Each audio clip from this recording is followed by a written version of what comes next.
2025 онд ер нь даатгалын салбарын ер нь гүйцэтгэл ер нь ямар шүү дүнтэй гарахаар ер нь сүүлийн тайлангууд ер нь ямар шүү дүр зурагтай байна. За 2025 оны санхүүгийн тайлангуудын одоор эцэлтэд нэгтгэх ажлууд явж байна. За 2025 оны 3 дугаар улирлын мэдээлэлээр харахад бол даатгалын салбарын өсөлт бол нийтэд саарсан байдалтай харагдсан.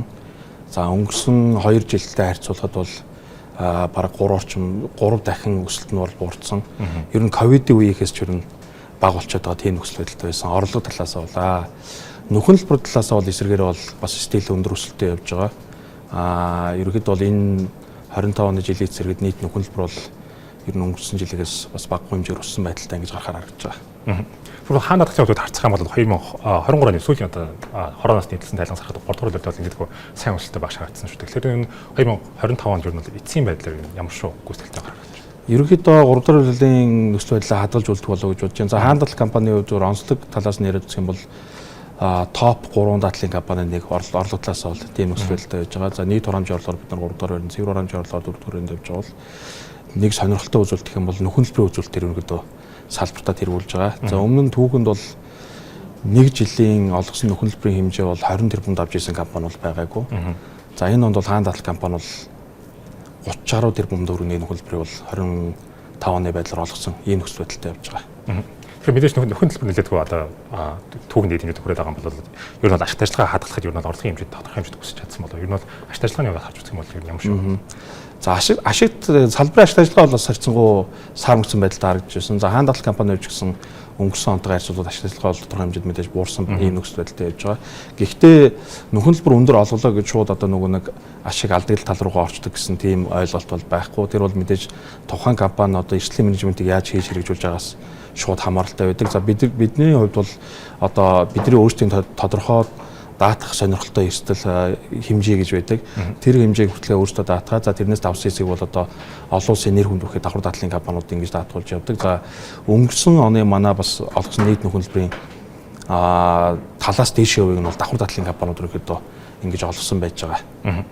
Тэгвэл өнгөрсөн жил харах юм бол өнгөрсөн жил ч юм уу юу надад автоэрийн салбарыг нэгдүгээр хязгаарлаад байгаа шүү дээ. За импорт болон одоо дугаар олголтсаа түнчлэн одоо зээл олголт гэхдээ одоо шинэ автомашин худалдан авалтыг бол нэгдүгээр хязгаарласан талаас бол томоохон өөрчлөлт явж байгаа. Тэгэхээр ер нь бол даатгалын салбарын автоэрийн даатгалын салбарт ер нь нэг жил ер нь ямар шоу төлөө үзүүлж байгаа. За ерөнхийдөө бол энэ хэрэглээний зээлийг хязгаарлах бодлого, за дээрэс нь Улаанбаатарын төвжирлийг сармжуулах гэдэг энэ чиглэлүүдийн хүрээнд ерөнхийдөө бол энэ автомашины за дугаарыг хязгаарлалтууд, за зээлийн тодорхой хязгаарлалтууд энэ төр бол явж байгаатай холбоотойгоор бол автомашины борлуулалт бол зах зээл дээр бол нэлээдгүй хэмжээгээр буурсан ийм нөхцөл байдалтай байж байгаа. За мэдээж ер нь дэлхийн аль ч улс оронд энэ ердийн даатгалын компаниудын дийлэх одоо орлогын ширийг бол энэ автомашины даатгал эзэлж байдаг. Монгол улсын хувьд ч гэсэн бас мөн ялгаа байхгүй ийм нөхцөл байдалтай байдаг.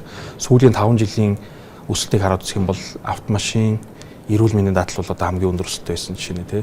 За ингээд үзэхэд бол ерөнхийдөө бол энэ орлого сөөрөхөд бол одоо орлогын хурд саарахад бол гол нөлөө үзүүлсэн зүйл нь бол бас энэ автомашины одоо борлуулалтын бууралтаа тодорхой хэмжээгээр холбоотой ингэж явж байгаа. За ерөнхийдөө бол санхүүжилт хорооноос бол зээлийн хязгаарлалтууд дээр ерөнхийдөө уучлах төлбөр дээр тодорхой хэмжээний шаардлагууд тавигдсан багшууд дээр.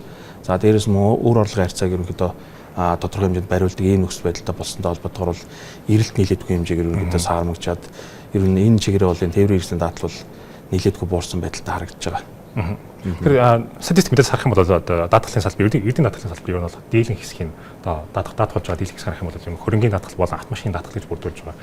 Тэгэхээр ер нь цаашид харах юм бол ер нь бол даатгалын салбар ер нь санал болгож бүтээгдэхүүнийг төрөлжүүлэхэд ер нь аль бүтээгдэхүүн илүү хамгийн одоо найдвартай харагдаж байгаа. Хамгийн хүч потенциалтай харагдаж байгаа. Ерөнхийдөө бол хэдийгээр энэ тээврийн хэрэгслийн борлуулалт буурж байгаа ч гэсэн стил ерөнхийдөө голлох байр суурь үйлсэн хэвээрээ байж таарна. Ер нь бол дэлхийд даяар ингээд аваад үзэхэд яг тээврийн хэрэгсэл болон ердийн даатгалын компаниудын бол голлох бүтээгдэхүүн байсаар байдаг. Монгол улсын хувьд бол яг нь шинэ борлуулж байгаа тээврийн хэрэгслүүд дийлэнхтэй нэг дааталтай явдаг бол стил ахаад арталт нэг жил болгон одоо унаад явж байгаа машинаа хүмүүс бол даатгуулахын хандлагууд бол бага байдаг. Зүгээр энэ дээр бас ажиллахад бол тодорхой хэмжээнд нэмэгдэх боломжтой. За үүний дараагаар бас нэлээдгүй өндөр хурцтай өсөж байгаа нэг төрлийн бүтээгдэхүүн бол энэ эрүүл мэндийн эмчилгээний зардлын даатгал байгаа. Энэ төрлийн даатгал бол ерөнхийдөө сүүлийн жилүүд бас нэлээдгүй хамгийн өндөр өсөлттэй байсан. Аж ахуйн нэгжүүд бол одоо ажилтгчдаа эрүүл мэндийн даатгал худалдаж авдаг гэдэг энэ байдал бол ерөнхийдөө бол нэлээдгүй одоо бий болцсон гэж ойлгож болно. За тэгээ мэдээж үүний араас бол хөрөнгөний даатгал. За тэгээд тодорхой даатгалууд бол нэмэгдэж байгаа. За бас ер нь сүүлийн одоо 25 онд нэлээдгүй өндөр одоо тий өсөлттэй байсан нэг төрлийн даатгал бол энэ баталгааны даатгал байгаа. Харах юм бол хөрөнгөний даатгал юу нэг сүүлийн жилүүд юу одоо үер болслоо одоо өвлийн байдлаар 100 гэдэг гамшиг тохиолдол нэмэгдэж байгаа харагдаж байгаа. Тэгэхээр ер нь бол үүн талбайд хөрөнгөний даатгал дээр нь хэрэг хохирол очиж байгаа. За ер нь хөрөнгөний даатгалын одоо ер нь бол даатгуулагчдын тоо нэмэгдэж байгаа харагдаж байна. За хөрөнгөний даатгалын даатгуулагчдын тоо бол төдийлөн бүр айхтар өндөр хурдтайгаар нэмэгдэж байгаа зүйл бол бага байна. Гэхдээ ерөнхийдөө бол энэ ер нь дэлхийд даяар сүүлийн жилүүдэд гамшигт үзэсгэлэнтийн тоо бол айгүй өндөр хэмжээгээр нэмэгдэж байгаатай холбоотой. Ер нь бол компаниуд тодорхой хэмжээгээр санал авах тий даатгалыг судалж үзэх энэ байдлууд бол ер нь нэлээдгүй нэмэгдсэн байдлаар. За Улаанбаатар хотод ч гэсэн харж байгаа гэсэн сүүлүүд бас томоохон галууд нэлээд бий болоод ирлээ тий. Үүнээс улбалаа даатгалын компаниуд бас ер нь яг энэ чиглэлийн одоо эрсдлээс хамгаалах бүтээгдэхүүн үйлчлэгийг бол харилцагч байгууллагуудад ерөнхийдөө илүү одоо хизээ ирж авах гэж хүлээж суухаас илүүтэйгээр бас төрүүлээд урьдчилаад очиж одоо санал болгох энэ байдлууд бол нэмж байна. Бидний хувьд ч бас мөн ялгаа байхгүй.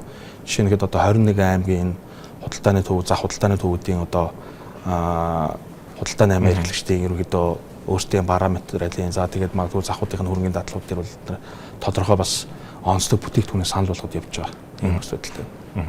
Одоо дурдлаад баталгааны даатгал сүүлийн жилүүд нэгдэггүй хурдтай өсөж байна. Тэгэхээр ер нь үүний шалтгаан нь юу вэ? Сүүлийн үеийн зах зээлийн ямар юм тохиолдоод ер нь баталгааны даатгалын хүү хамгийн хурдтай өсөж байна. За сонирхолтой асуулт байна. 2022 оноос энэ ерөнхийдөө бол энэ хуучин бол энэ нөгөө нэг одоо төрийн болон орон нутгийн өмчөөр бараа үүсгэх худалдаа авах тухай хуульд бол баталгааг зөвхөн нэг бол одоо банкар баталгаа гаргадаг, эсвэл одоо тодорхой нөгөө нэг засгийн газрын бондын мөн цасыг барьцаалж баталгаа ингэж харуулж авдаг байсан. За энэ дээр бол хуульд өөрчлөлтүүд ороод даатгалын компаниуд баталгаа гаргах юм боломжтой болсон Монгол улсад. За энэ бол дэлхийд даяараа бол угаасаа байдаг зүйл, олон улсад бол ерөөдөө хэрэгжээд утсан олон жил ингэж явж байгаа. Монгол улсад бол яг ингэж хууль эрх зүйн орчинд бүрдээд за тэгээд 24 онд ерөөдөө санхүүгийн зохицуулахаараа тодорхой журмуудыг гаргаснаар даатгалын компаниуд баталгаа гаргаж эхэлсэн байгаа. Өнгөрсөн 25 онд бол нийтдээ давхарцсан тоогоор 1300 орчим аж ахуйн нэгжид зөвхөн Монгол улс дотооддоо бид нар 100 орчим тэрбум төгрөгийн одоо баталгаа гаргасан байна. За үүнийхээ хариуд бол 6.5 тэрбумын одоо хураамжийн орлого болсон юм нөхцөлд харагдчихлаа. Гадны олон улсын давхар даатгчдын нийлээд бол 6 за 500 орчим тэрбумын баталгаа гаргасан юм нөхцөл байж. За гадшаа гаргасан баталгааны дийлийг бол одоо хаан даатгал компани бол одоо бичлэн өөрсдөө ингэж гаргасан юм нөхцөл байдалд явж байгаа. Бас Монгол улсынхаа томоохон төслүүд дээр өнөөдөр баталгаа гаргаж ингэж оролцож явж байгаа. Хөлний даатгалын салбарын цаашдаа хөгжил авч үзье л да. Ер нь одоогийн байдлаар нь орох өөрчлөлтөө за даатгалын салбарт ер нь хууль эрх зүйн талаас ч гэдэг юм ер нь бол бүтцийн талаас авч үзэх юм бол ямар өөрчлөлт хийх хэрэгтэй гэж харж байгаа. За өнөөдрийн хөгжил ер нь хаашаа ямар шүү байдалтай дэвшил гарч байна. За даатгалын салбарын багц хуулиудын шинжилгээ ажлууд бол ерөнхийдөө бас баггүй удаан хугацаанд явж байна. За үүн дотор бол за зүгээр иргэдээр бол харьцангуй нөгөө ойрхон байдаг жолоочийн даатгалын хуулийн хувьд бол ерөнхийдөө бол анх энэ хуульч бол 12 онд гарч ирсэн. За Б английн тээврийн ажил бол 5 орчим сая төгрөгийн хамгаалалтаа ийм нөхцөл байдалд явдаг бол одоо зах зээл дээр 5 сая хамгаалт гэдэг нь өөрөө бас яг нөгөө юунд хүрч гин үү? Одоо хэрэгцээгээ ер нь хангаж чадж гин үгүй гэдэг асуудууд гараад эхэлсэн байж байгаа. Сүүлийн нөгөө тээврийн хэрэгслүүд өмнө ханш нэлээдгүй одоо өндөр хэмжээтэй болсон байна. За бас томох хэмжээний ославаар гаргаад яг 5 сая төгрөг бол тодорхой гуравдагчд гэдэг хөрөнгө амь насны одоо зардлыг дааж тухуу гэдэг энэ асуудал гарч байгаа. Энэ чиглэлээр бол ерөөдөө бол хуулиуд дээр бол тодорхой өөрчлөлтүүд явж байгаа.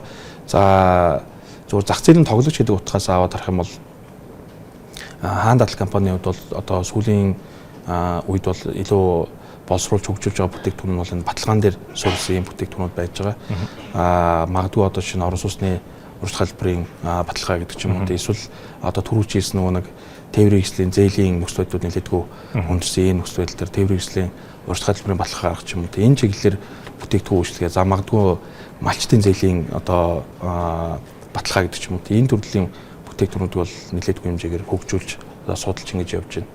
Тэгээ эдгээр гараад эхлэхийн цагт бол нөгөө нэг ер нь бол яг уу хүмүүс бол нэг энэ даатгал өндөр хөгжсөн улсууд бол одоо хүмүүс нэг ингэ сайн дураараа даатгал хандлага айгүй өндөр байдаг гэж ингэж харж ирдэг. Монголд бол тэр харьцангуй сул байдаг. Гэхдээ бас яг нарийн судлаад үзэх юм бол ер нь дэлхийд даяараа энэ 3 дахь читгэдийн шаардлагаар ерөнхийдөө даатлыг хийлгдэг тохиолдол маш өндөр. Ерөнхийдөө заавалчгүй байх хэрэгтэй гэдэг.